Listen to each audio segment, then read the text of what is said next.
20대 대통령 선거가 끝난 지 열흘이 넘게 지났지만 이 선거관리위원회, 중앙선거관리위원회 내부의 혼란이 좀처럼 사그라들지 않고 있습니다.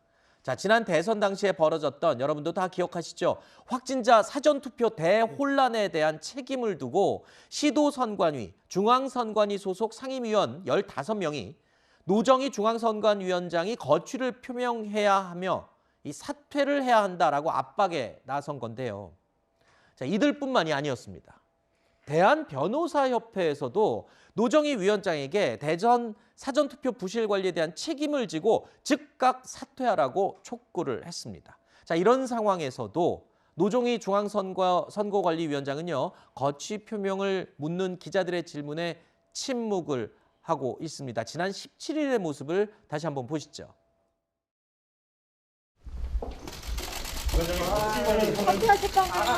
그러면 거취 표명에 대해서 입장 정리하신 게 있을까요?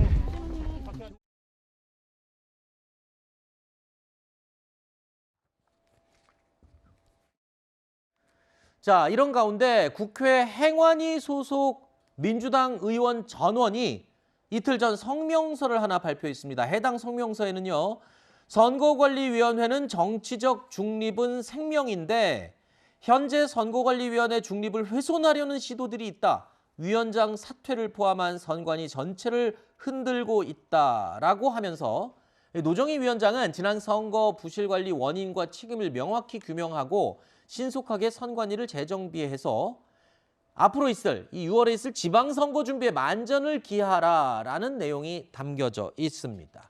자, 민주당 행안위원들은 지난 대선 사전투표 때 벌어진 이 혼란에 책임을 지고 노정희 위원장이 사퇴를 해야 한다는 목소리를 오히려 선거관리위원회를 흔드는 목소리로 해석을 하고 있군요. 예, 좀 약간 납득되지 않는 부분이 있죠. 노정희 위원장 같은 경우에는 정말 있을 수가 없는 선거 관리를 했던 부분이 분명히 있습니다. 그건 온 국민이 네. 지금 다 알고 있는 사실 아닙니까? 선관위에서 당연히 코로나 국면에서 시뮬레이션을 했어야 되는데 이 부분과 관련해서 제대로 예측을 못했는데 거취 표명 목소리가 상임위원 등 내부에서 나오고 있는 국면 속에서 본인의 거취에 대해서는 책임을 회피하지 않겠다라고 하면서 물러서지 않고 있거든요. 다만 이 6월 지방선거가 지금 2달 정도밖에 남지 않은 상황에서 상임위원 중에서도 상근 상임위원직이 또 공석이고 또 한석이 추가로 공석이고 사무총장도 최근에 이 면직이 되면서 상당히 이 관리하는 데 있어서 인력이 부족한 측면이 있는 것은 또 사실입니다. 그렇기 때문에 최소한 어떤 현실적인 측면을 고려했을 때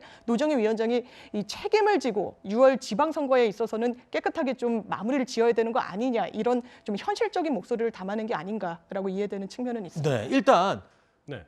아니 지금 2달밖에 안 남았으니까 지금 선거관리위원장을 바꾸는 거는 더 혼란을 야기할 뿐이다라는 게 지금 민주당의 논리이고, 또 한 가지 아니 지금 오히려 중앙선거관리위원회 중립성을 흔드는 목소리가 아니냐, 이거는 조금 무리인 것 같다라는 의견이 좀 있고요. 그런데 위원장님은 어떻게 보십니까? 저는 두 가지 다 약간 이해하기가 어려운 것이, 일단 첫 번째는 중앙선거관리위원장님 선거날에 출근도 안 하시던데요. 네, 그랬었죠. 이분 없다고 뭐 선거 못 합니까, 우리? 그래서 저는 일단 오히려 이런 분이면 빨리 바꿔서 빨리 지방선거를 준비할 수 있도록 하는 게 더 타당하지 않냐라는 게 첫 번째고요.